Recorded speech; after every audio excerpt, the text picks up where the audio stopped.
There we go. Good afternoon, everyone. How are we doing? Good. Fabulous. My name is Carmela Boykin. I'm from the Washington Post. I make vertical video, and I'm so excited to be here alongside. I'm Jack Kelly from TLDR News. We make vertical and horizontal video on YouTube and kind of work cross-platform, yeah. Work. A little bit about me. I joined the Washington Post in December of 2021, and I've been there ever since. I'm a short-form host and producer. My job is making vertical content, and I always want to make content that I like to consume. That's my main goal. Before this job, I was a local television reporter in Rochester, New York, and that was my first job out of college. I was a morning television reporter, so I'd go to bed between like 5:30 and 6:30 p.m. and wake up between 1:30 and 2:30 in the morning to make it to my 3:30 a.m. shift. And even though I was working on television, I always knew that I wanted to work in social media because that's the kind of content that I was watching. I was never watching TV. I was always on YouTube. I was always on Vine when that was a thing, and TikTok. So on the side, I wanted to work in social. So I started documenting days in my life, what it was like to be a reporter, what it was like to cover my first mass shooting, what it was like to cover black bears walking in people's backyards in Rochester, New York. That's a thing that happens in parts of the US, and I didn't know that was a thing. And so when the position for TikTok host opened up in September of 2021, I applied, I got the gig, and that's how I'm here. We're gonna show you a few examples of our work, and then we'll kind of have the casual conversation after, and at the end we'll open it up to questions. Perfect. So I'll show some examples of my work first. This is one of my favorite TikToks that our team has ever made. Our intention is always to approach stories from what an audience might think about a story. And so when this story broke about there being a new picture of the black hole, Dave and I were having a conversation of this image is like so great and fabulous and amazing, but it doesn't look that different than the old one. So we made a video about it. You remember this black hole image we took 4 years ago? Yes. It's all orange and fuzzy. You can barely make it out. Yeah, it was cool, but it didn't look like much. Well, get ready for this. We used machine learning to fill in data missing from the original photo to make the sharpest image yet. This will help theorists better understand black holes. So here it is, 4 years later, the newly processed image. It's nice. Look at it, it's so much clearer. Totally different. And the second video I'd like to show you all is an example of showing stories that people may not have an understanding of, but we like to explain niche topics as well and do our best to engage them. This was in a process when we were really just starting to build our YouTube Shorts account, so making that transition between exclusively TikTok content and trends to YouTube and making scripted content. So I used like a joke from TikTok where there was a viral sound of Wendy Williams in the US going, "Denial is a river in Egypt, your husband is gay." But I couldn't use that audio, and I couldn't use the full thing. So I just used the beginning joke. Joke is old as time, and here's this video. The Nile is a river in Egypt and the longest in the world. No, the longest river is the Amazon. We disagree. Let's measure it. What? I'll lead a team of international researchers. We'll map out the whole Amazon from the Peruvian Andes through Brazil to the Atlantic Ocean. Well, that's really dangerous. There are sections of river pirates and drug traffickers. Fewer than 10 people have kayaked the whole river, and some who tried have died violently. To document the entire Amazon, its geography and biodiversity, has never been done. And how do you measure a river? You have to decide where the river officially begins and ends, which is highly contested. Plus, any change, human or natural, can change the river's measurement. Sure, we start next spring. The risks are well worth the reward to answer the question, which river is the longest in the world? That's my work. Nice. Thank you. As I said in the intro, I'm Jack Kelly. I'm the founder and CEO of TLDR News. We are a network of YouTube channels that cover all kinds of video content. We have channels which cover UK news in particular, which is obviously our domestic market, but we also cover geopolitics, business news, global news, daily news, all kinds of news. I started the channel in 2017. I was the only person who worked on the channel back then. Now there's 12 of us, and we've kind of slowly grown since then, as we'll get into later. I also act as the director of news at Nebula, which is a streaming service founded by a bunch of educational content creators. I also have a video, but our video is less funny, so I'm sorry about that. But it's still dynamic and engaging and has great editing. It's got music. Yeah. Which is pretty exciting. And more than our normal videos do. It's a pretty big deal. Normally our videos are like 10-minute long explainer videos, which get really in deep on a topic, and I didn't think that was worth playing because it would waste most of our time. So instead, watch this not representative, highly edited clip of something that looks a bit like one of our videos. So, in this video, we're going to explain what's just happened. How UK-China relations have deteriorated, yet another look at China's economic woes. Why the result guarantees months of political instability. Putin's surprisingly liberal immigration policies. Why Italy's economy is doing surprisingly well. What happened to the French left? The wider downturn in Afghan-Pakistan relations. And whether we're really another step closer to World War III.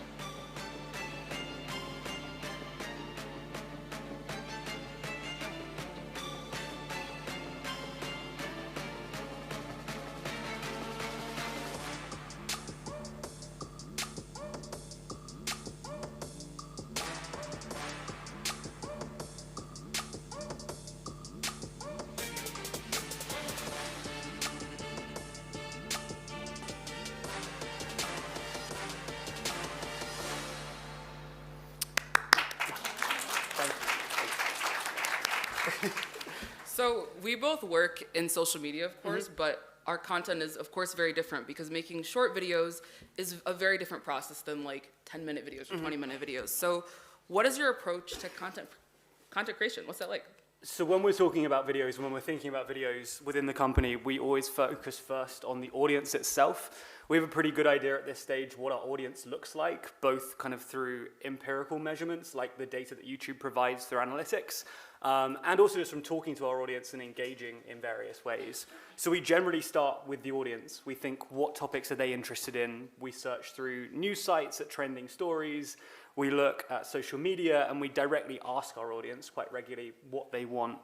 And when we're doing that reporting, we're keen to never make assumptions about what the audience already knows. We intentionally target young people in our reporting, and we try and do it in an apolitical manner. That means that no matter how much you know, no matter whether you've experienced these phenomena before, whether it's all new to you, we can kind of be the on-ramp to news. So that's kind of our thinking when it comes to the reporting. When we're choosing video topics, we're always balancing what we call import versus interest. We never want to do a story that is just important but not at all interesting. And equally, we don't want to fall into a trap of doing stuff that's just interesting and clickbaity but not important. And for us, it's about finding that balance. And if it is an important story that we think the audience won't be interested in, it's about how we can trick them into learning, how we can produce that video, how we can do the title and thumbnail to make it engaging and interesting, even if the thing itself is quite dry. And I mean, that is one of the main things, is we think about the packaging for the video, how we're gonna do the title, how we're gonna do the thumbnail, how we're gonna do the first intro hook. How do we come up with that as early as possible in the process to ensure that the whole video is framed around something that's interesting? So yeah, we're kind of thinking about the audience, we're thinking about what they're interested in, what they know already, and also how we frame topics that are important in a way that kind of gels with the audience.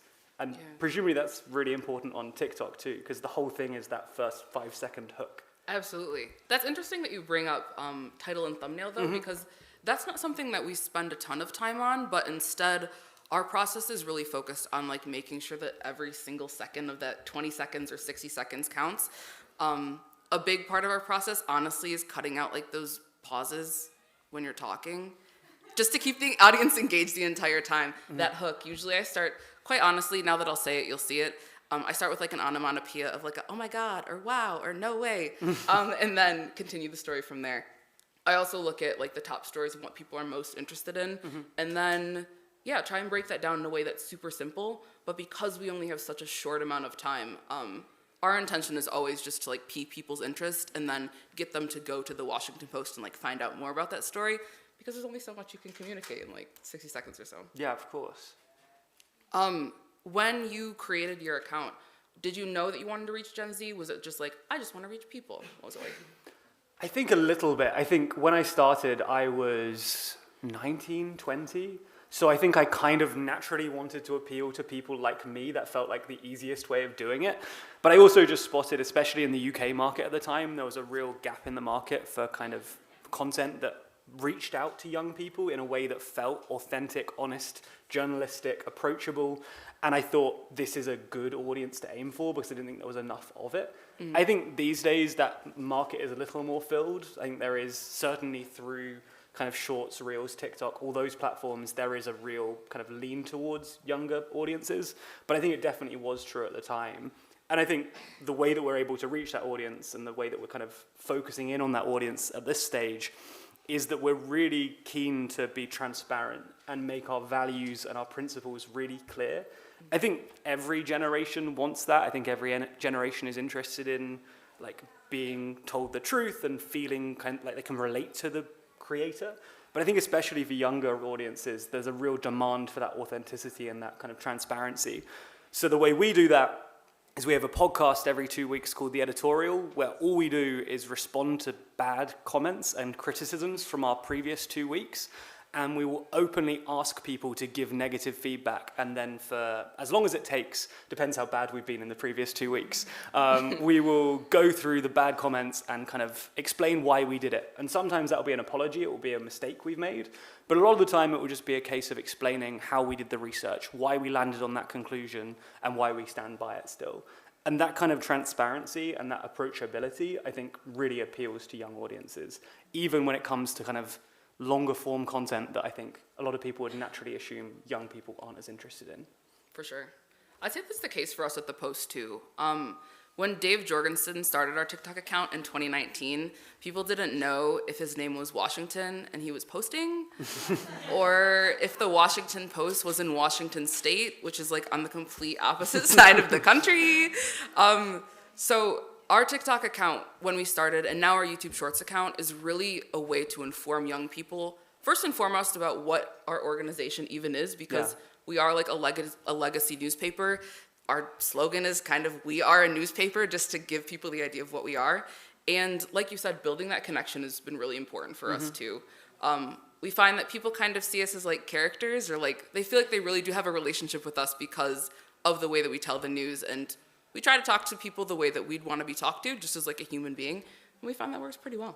Do you find that works particularly well for younger audiences when you look at the data? Is that really appealing to them specifically? I think so. Okay. I mean, when we've done like data and we've done like research, and we've asked people to like share about themselves, we really are in like the 18 to 35 demographic, which is pretty cool. But I will be surprised, honestly, there are some grown people who watch us as well who are like consistently following us, so it's nice that we have like a wide audience too. Yeah, absolutely.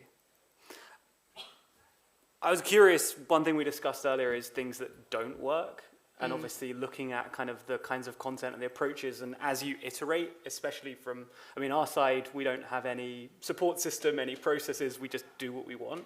But from your side, what kinds of things work and don't work as you've been evolving that strategy? Yeah, I would say to start, something that really worked on TikTok for us was doing trends, like hopping on trends, especially because we're a brand, and when brands do trends well, it shows that you really speak the language of the platform and you understand like what's going on. You're not just like waltzing in and being like, we're gonna tell you the news how we wanna tell it, even though that's not how anyone talks on this app. But since we've started diversifying where we're posting, we post on YouTube Shorts, we post on Instagram Reels, and having script-based content that you don't need any context of. You can just watch the video and understand everything you need in the video has been super helpful for us. And it's done really well. Yeah, absolutely.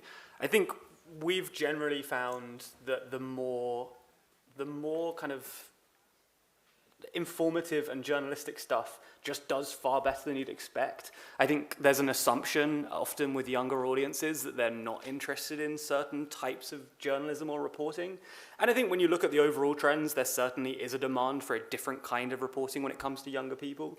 But there certainly is still a huge audience of young people that do care about the in-depth reporting, are genuinely curious, and are willing to sit down and watch a 10-minute explainer video about the niche border politics of Europe or something like that. Like, we make videos that I think ordinarily people would assume younger audience wouldn't be interested in, and yet they are.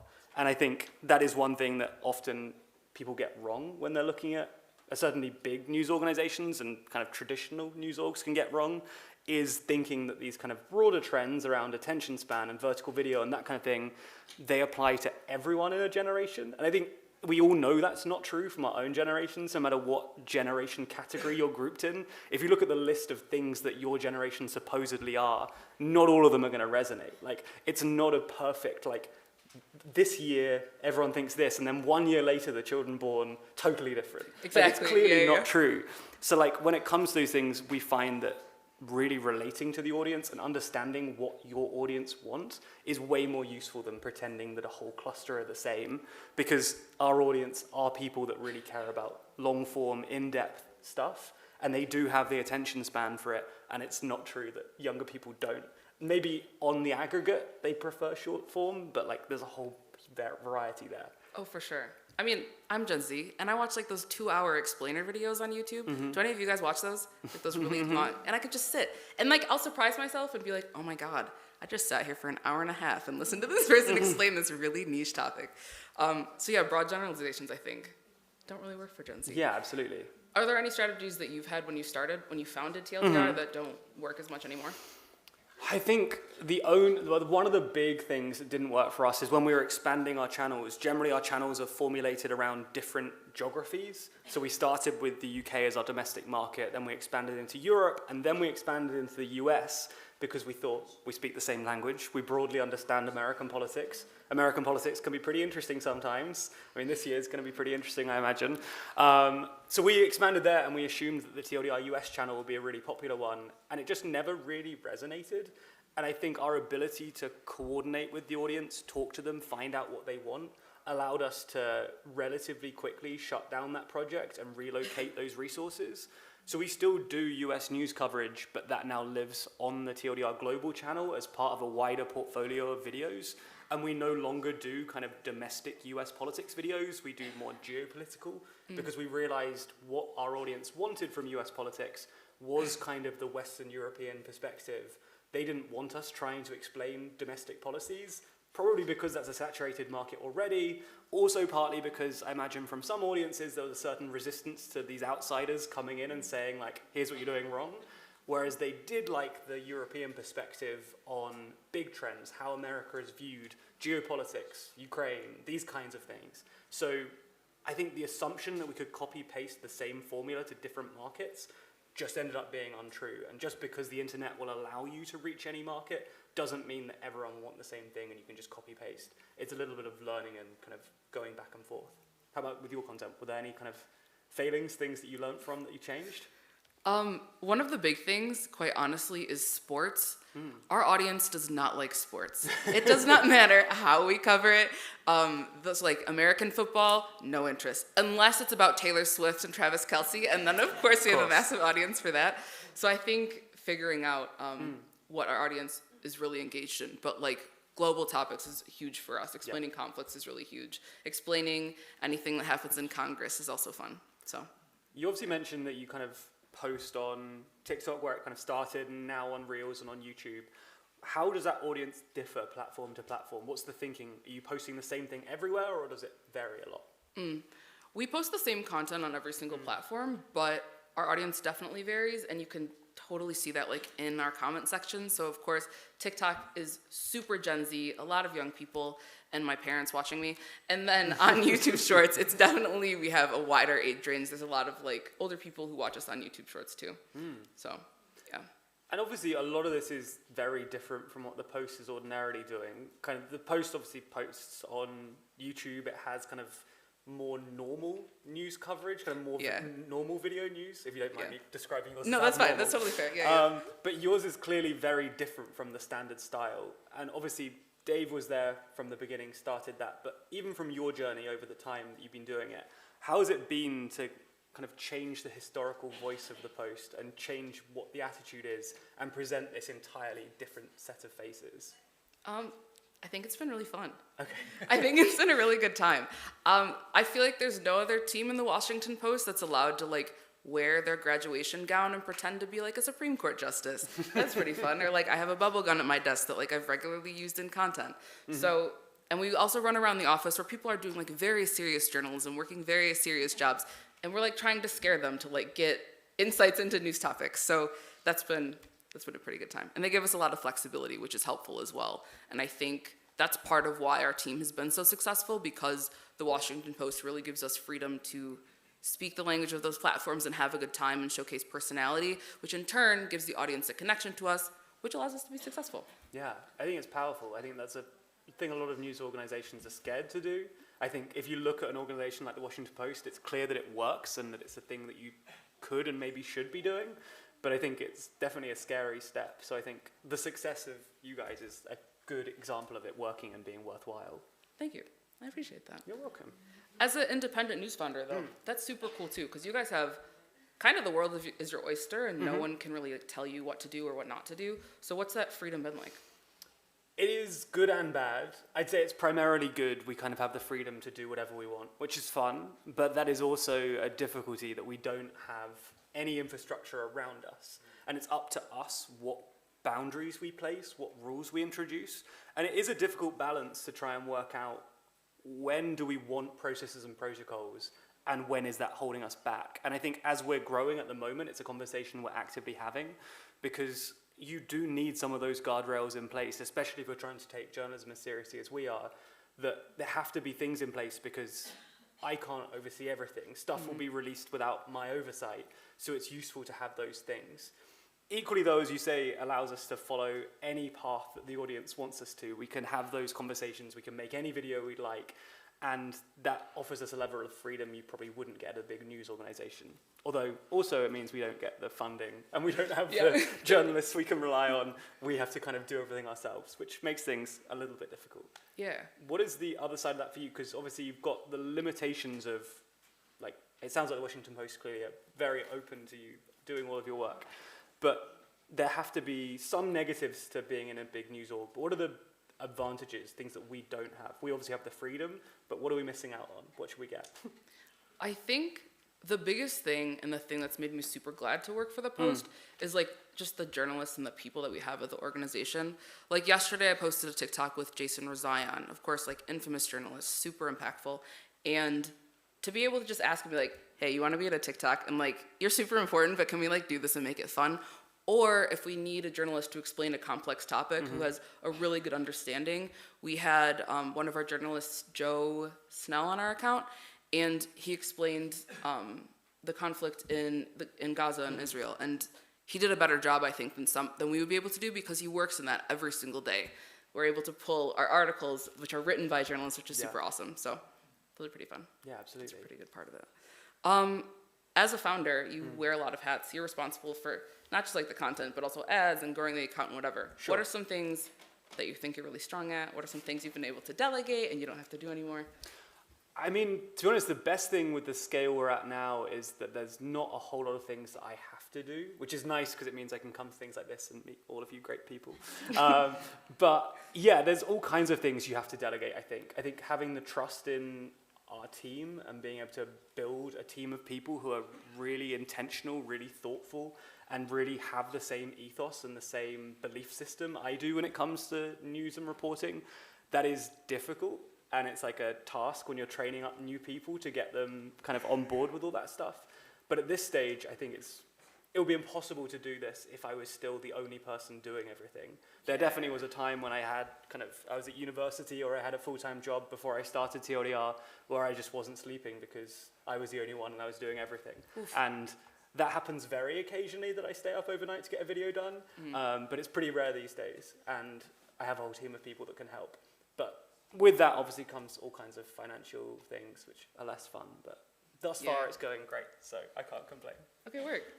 I think that's also one really important thing to note is I feel like when organizations are trying to start news, they're trying to reach Gen Z, it's some people can have the perception of, oh, it's just one person and you can do everything. And you can post to YouTube and Instagram and TikTok and also Snapchat and also do Twitter and also do all these things. And it really does take a team of people to make it successful. The benefit of having 3 people on our team is when on a video, when certain comments are bad, another person can look at them. Or if there's a topic that I don't understand, I know Dave will have a different perspective and he'll be able to do it. Or I know Joseph will be able to come up with a unique way to talk about a topic. Yeah. So I would say that's a big takeaway. I think it's easy to underestimate the effort that goes into making good content. And as you say, the idea that one person can do it on their own, they certainly can, and there's examples of creators that do. But if you want that kind of regular output, you need to invest in that, and that takes time. Each of our videos takes roughly 3 days to produce. It only takes 2 days in reality because there's two people working on it at the same time at points, but it takes roughly 3 person days, which is obviously relatively quick, really, considering that it's a 10-minute explainer video that has to be researched, written, animated, script, all those kind of things.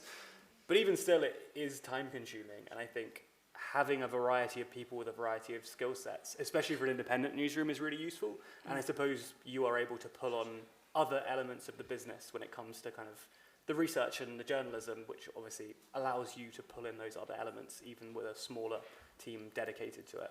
Yeah, absolutely. For example, we just had really cool merch designed. We have an artist at the Washington Post. Her name is Hannah Good, and she designed our Eclipse merch, and I think it's stunning and gorgeous. We'll potentially have new merch coming out soon as well, and because we have a team of like internal graphic designers, we can do that. Yeah, absolutely. I think it might be time to open it up to audience questions. For sure. If anyone has questions. Okay, there's a few. We'll get through as many Should as we we do can. like a swipe and like a swipe back? I think in the hat, you had your hand up first. Thanks so much.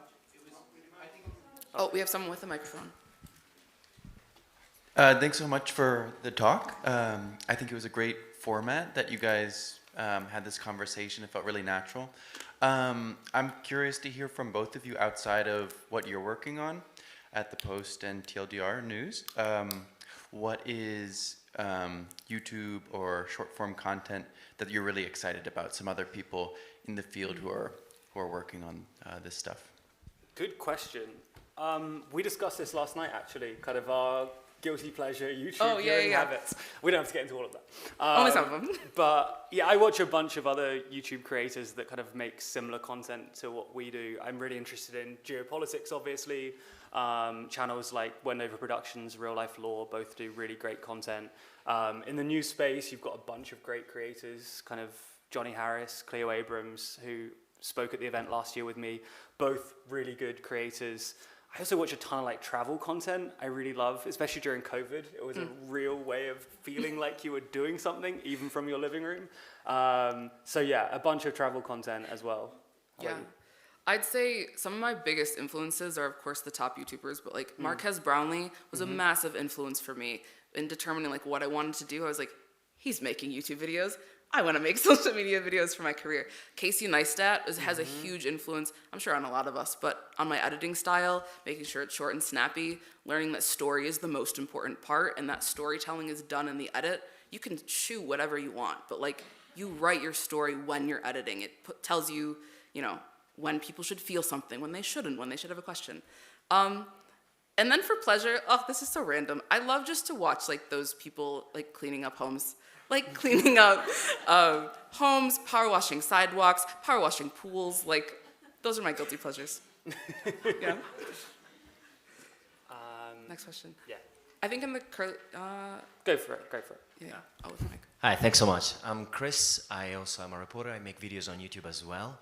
And I wanted to ask, especially TLDR, how do you deal with algorithms and platform policies? You see a lot of creators recently saying that they're leaving YouTube. So how do you think about your general strategy in case tomorrow YouTube doesn't like you so much anymore? Or in case, does that play into your strategy? How does that influence your editorial thinking? I mean, generally, you've got to be careful around editorial and kind of like the platform guidelines and community guidelines and things like that. You've got to be aware of that when you're creating the content, and it's obviously a balance of how you tell the story in a way that is compatible with the platform. And I think a lot of the time, for us, it's not a huge constraint. Sometimes you have to be careful with kind of the video clips you show on screen and things to make sure that it is suitable. And sometimes it will be entirely removed, sometimes it will be like age restricted, but we're trying to make content that's approachable to essentially anyone, so we're broadly trying to avoid those things anyway. We're not keen on showing clips of like graphic violence from a war zone. Sometimes it makes sense if you really need to make a point, and there's some instances where we'll quote things that are unpleasant, but we'll generally warn around that. So I think we broadly are able to avoid it most of the time, so it's not a huge concern. And when it comes to kind of algorithmic things, I think we try and not think about the algorithm too much. It's obviously a temptation. It's something YouTubers talk about all the time. But ultimately, most of the time, when you're talking about algorithms, if you replace the word algorithm with audience, you end up with a better question. That the algorithm is working out something and does have certain like preferences and looks at the data, but most of those inputs that the algorithm's looking at are audience-led. It's to do with watch time, it's to do with engagement, it's to do with sharing, all those things.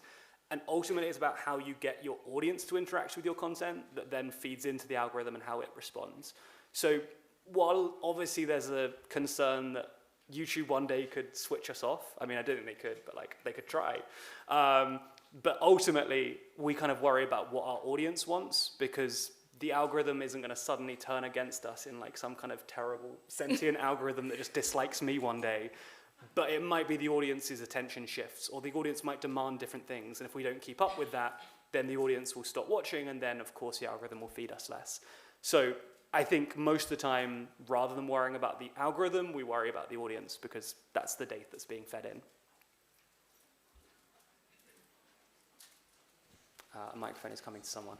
Hi, my name is Kathy. I work with Chris, and when he does long, I do short. Work.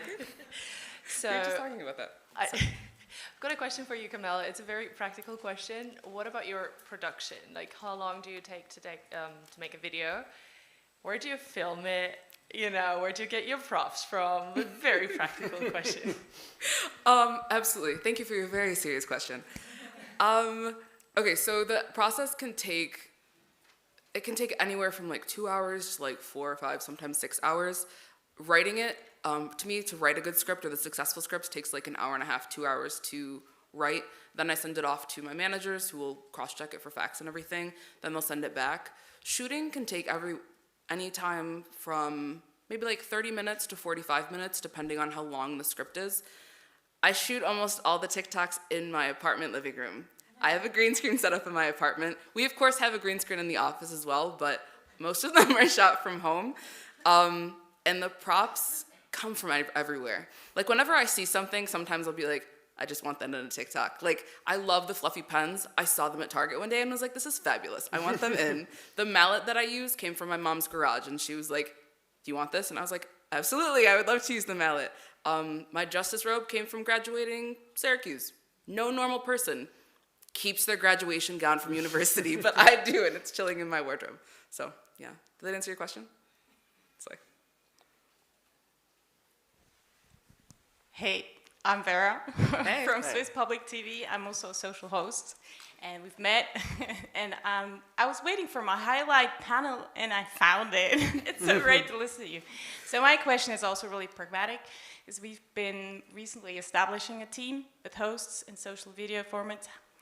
And what's the frequency? Did you get a frequency set by the Washington Post on how many videos per week you were supposed to publish? Because we have, and it's kind of a lot. Do you? What's yours? 5 per week? Ooh. How long are they? Depending, like, it can be Vox Pop on street, it can be hosted from the newsroom, which are produced within 1 day, and then we have a longer format that is maybe taking 3 to 4 days. Well, we haven't established, like, production in advance, so we're always kind of running behind, and it's like, we got to do something. We got to come up with something. So I was just wondering if you had the same thing. Absolutely. When I started and our content was shorter, it was definitely making one every day. Every person on the team was making one a day. I will say, and I have to give Dave Jorgensen his flowers, he is a machine. That man can make a content every single day and just power them out and like make them all excellent. For me, when I do 60-second videos and I do that every single day, I like kind of start to wilt. Like I can't, it's not funny anymore, it gets draining, right? But I found for me, if I do 3 a week or I do 4 a week, now that gives me an extra day or extra 2 days to breathe, to think about it, to choose a story and kind of really marinate. How do I want to approach this? I might not be first on every single story, but what are additional details I can add that people have questions about after? And those are really successful as well. So I think maybe if you have the possibility to reduce that pressure, you might find that you'll be successful as well. I think also when it comes to the release cadence, it's worth looking at kind of independent creators and looking at like other people native on whatever platform it is you're working on. Because I think there's certain mainstream, especially TV news channels, that upload like hundreds of YouTube videos a day or TikTok clips or whatever. And sometimes that works for certain creators and certain channels, but a lot of the time that's just not what the platforms are built for. That they're not expecting you to be uploading hundreds of videos a day because no creator can do that. And you will see like these huge news organizations that have tons of subscribers and most of their videos get like a couple thousand views. And sure, they'll get some that get millions because like obviously it has to happen sometimes. But if you're able to create that kind of more native approach to uploading, it often works better. And you see with accounts like yours, far more consistent. Our viewership is among the most consistent when it comes to long-form videos of anyone in the market, just because there's not many people that do really consistent content whereby the audience know that they want to watch every single one of your videos. You're kind of curating the news, and they trust that because you're not uploading everything, that if you've uploaded it, it's worth watching. So I don't know what that means for your cadence based on your team, but I think that's worth looking at. Mm-hmm.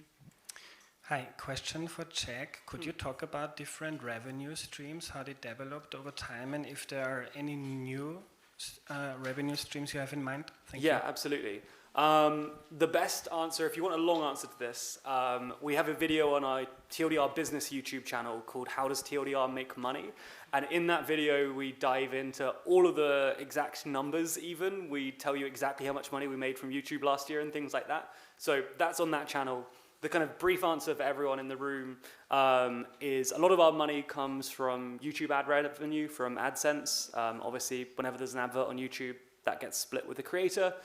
A lot of our money comes from sponsorship within videos. So we will often promote a product or a service at the end of a video, which is something that, because we're independent, we're more able to do. I know like a lot of big news organizations are scared of letting their journalists promote a VPN or whatever, but that's not something we're really concerned about, so we take a chunk of that.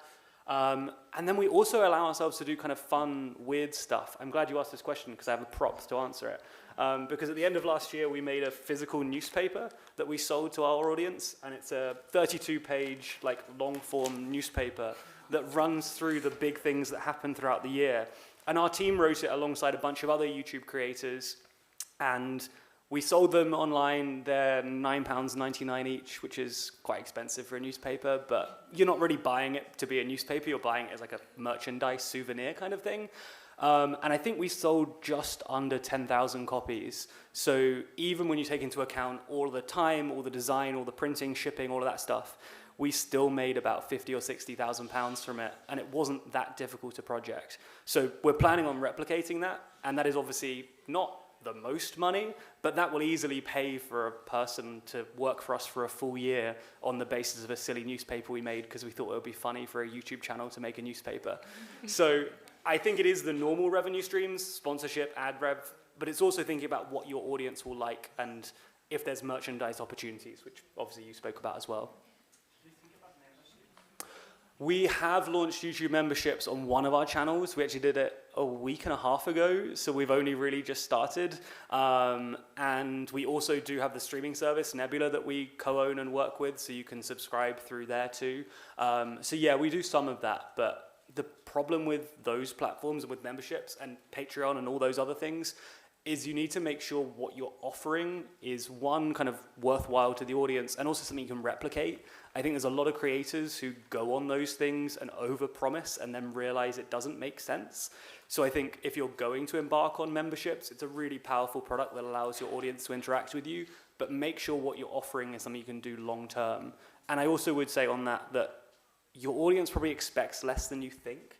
I think our data and other creators we work with's data suggests that when your audience sign up through Patreon memberships, those things, they think of it mainly as a donation rather than being an exchange. So a lot of the time, if you give them the ability to talk to you in comments or you give them their name at the end of the video or something, that's generally enough. They're not looking for like huge exclusive videos or something. It can be relatively minor, I think. Hi, I'm Mihai from Romania. Short question because I think we need to end. Do you think somebody could do both short form vertical video and long form horizontal video for social media, or you need different skill sets? Oh, I mean, we do both. All of our channels release kind of vertical video short form as well. Admittedly, when you talk about skill sets, the people who make those videos are totally different. Mm-hmm. The script writers do both, but the animators and editors are a totally separate group. I think you could. I think for us, it's just a resource thing of we needed more people, so we hired specialists who knew what they were doing. I think you could do both, but it's mainly about the fact they're quite different workflows. One is something you can do in a day, and one is something you can't do in a day. Mm. So I think if your staffing works and you find the right person, you definitely do have creators that do it all, but it's not necessarily an immediately transferable skill, I don't think. Yeah, I would agree. And I'd say I, of course, like was educated and like learned how to edit horizontal videos, just like normal videos. But the way my brain thinks is so different that when I go and like sit down just to edit a normal horizontal video for fun, that process is completely different. But I will say that there's something to be said about being able to pull like viral sounds like from your own content. And when you recognize that like, oh, someone said a sentence or someone said like this quote that would be really good, and you cut it out and you put it in vertical, those can do really well as well. So it doesn't have to be super complicated, but it's work. Thank you. Hi there, my name is Sandra Gatman. I'm a host of an explainer show called Start Here in AutoZero English. We're mainly on YouTube, but we also do short form videos. I've got a zillion questions, so I'm going to hunt you both down after this. But just to close, are there any kind of practical lessons that you can share with the whole room about, you know, busting myths when it comes to success with short form? Is shorter better? Do hashtags matter? I think they don't as much anymore. The hook is an obvious one. We all need it. We all rely on it.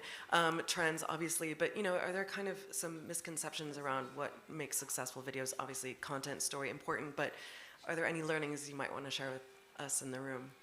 One of my big learnings, and quite honestly learning from Dave because he's excellent at this, is you just have to be willing to try stuff. And it's okay to be bad. And if you have a video that like doesn't go as viral as you want it to, it's okay, and there's a lesson to be learned from it. And I always take that and say, okay, was my story not clear enough? Was there more moments that I needed to make the pacing better? Did I need to make it like more fun or like add more elements in the background? I add the two versions of myself behind myself because it gives the audience another thing to look at. And so like the willingness, honestly, to be seen trying is really okay. And I'm still working on that, but I think Dave is excellent at just like doing anything. He's like, I have an idea and I'm gonna make it. And even if it doesn't do well, he just goes on to the next thing. So that's what I'd say. I think experimenting is super important. I think the data you get from YouTube and other platforms is often really useful, that you can really drill into where the audience is coming from, who's being shown your video, who's clicking on it, who continues watching it, and even looking at those kind of retention graphs and things and seeing like where do people drop off. You can regularly find like your own unique things that don't apply to anyone else. So this kind of broad answer is difficult because it really is specific to your audience. We know, for instance, that our audience, as I say, they're kind of really thoughtful, geopolitical, like worldly minded people. And yet we've learned when we look at our retention data, as soon as you mention a date that's a long time ago, the retention drops off. Not massively, but 1 or 2%. If we begin a video and we do the intro and then we say, okay, we're going back to 1930, immediately you'll see a tiny drop. And that's not that the audience hate history. It's just it wasn't what they're expecting. We're not a history channel. They wanted the contemporary news, and there's that disconnect between what they wanted and what we were delivering. And it's always that number. We've even learned that we can work around it by avoiding saying specific dates. Phrases, yeah. Putting it on screen actually works better. It doesn't cause the same drop-off. And that is something that's not translated. Like, there's obviously history channels which, if they made a whole video avoiding dates, would be very weird and wouldn't work at all. But for our audience, that's what matters. So I think it's looking at the individual data for your channels and seeing what your audience works. Because the general advice, the hooks, the length of videos, all those things is true, but those are very generalized. The specific, useful, actionable advice is only stuff you can discover on your own by experimenting, I think. Volnat from Kosovo. We are a team, young journalists. We do the videos short. And we have a lot of journalists who are accusing us that this is not real journalism. How should I respond to them? This is a question we always get. I don't want to speak on your behalf. I certainly always get it. And this is the nicest I've ever been asked it, so thank you for that. Normally it's more hostile. You're not a real journalist. What are you doing? I think my answer is, and I've kind of stolen this from Cleo Abrams, so give her the credit for this answer. But essentially that journalism, unlike other professions, isn't necessarily a thing you're given. It's not like a doctor whereby you have to have certain qualifications to be allowed into a surgery with a scalpel. It is something that we're able to do. It's a set of principles. It's an action that just because you're doing it on social media or just because you're doing it through videos doesn't make it any less journalistic. If you're following the same principles, if you're working in the same way, if you're being ethical, if you're being thoughtful and thorough, that still is journalism. You are a journalist because you are doing those things. It's not that you have certain certifications. It's not that you've done certain things. It's an ongoing practice. And equally, if we were to stop doing some of those things, you could be the most prestigious, acclaimed journalist in the world. As soon as you stop practicing journalism, you're not a journalist anymore. You might be a documentarian, you might be a propagandist, but you're not a journalist anymore. And I think the reverse is true when it comes to all of these platforms, that what you do, your action, your work, that's the journalism. And if you're doing journalism, then you are a journalist. Period.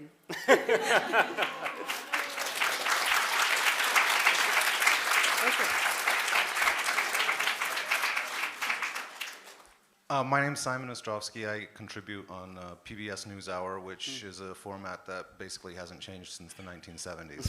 So, when I'm posting, I'm usually trying to drive traffic to my stories that are on YouTube. And so I guess my question is more for you at the Post. Because you mentioned, you can't say some things in 60 seconds, and so you want them to read the article that's in the Washington Post. How do you do that with a platform like TikTok where, you can't have a link? Or do you just not even try to do that on TikTok? Quite honestly, they make it really hard to link back to anything else. I will give credit to YouTube in that you can actually link to stuff, which is super awesome because then you can share where everything comes from. But on TikTok, that's not the case. And so sometimes when there's like an important link, we'll put that in our description. But at the end of the day, we try and make it so if you just watch our TikToks, you can still get a good grasp of the story. And we hope that people go and subscribe. That's the intent. And we have a lot of people comment and say, I only subscribe because I trust you guys and I want to read what your stuff is coming from. But yeah, they do make it really challenging on TikTok for sure. So it's just kind of like your brand that you're continuing to promote on TikTok rather than trying to get more clicks on the site or something. Absolutely, yeah. I mean, of course, to be very clear, getting subscribers is very important, and please subscribe to the Washington Post. But that's not our only goal, which is really nice. Yeah. Do we have time for one more question? Just one more. Just one. Okay. Actually, it's a follow-up question to that one. So you don't have any data if that works, the translation getting people from TikTok to the Washington Post? Or do you know if people are going to the Washington Post, are they sad that it's not that funny? Do they expect something different if they don't know the Washington Post? I don't know if they're necessarily sad that it's not funny, because the journalists are super awesome and really good at writing, and there's a lot of the time where I'll read an article and be like, oh my god, they worded this so succinctly and fabulously. And I will say, we do have that data. I don't know all the numbers off of the top of my head, but the benefit of doing what we do is people feel connected to us. So when we ask them to do something, people are willing to do it because we have a community. And whenever we've sent out documents of asking, surveys of asking people, hey, can you let us know if you subscribed, or when you subscribed, or things like that, there was a really good response of how many people saw us, and after watching us for a period of time, subscribed and are consistent subscribers because they saw us. They didn't know what the Washington Post was before, and now they're in the ecosystem for us. Amazing. If you didn't get your question answered, I'm sure you can grab us afterwards. So Yeah. Apologies for anyone's question we didn't get to. But yeah, thank you to you. Thank you. It was a great conversation. So, Thank you. Yeah. Thank you, everyone.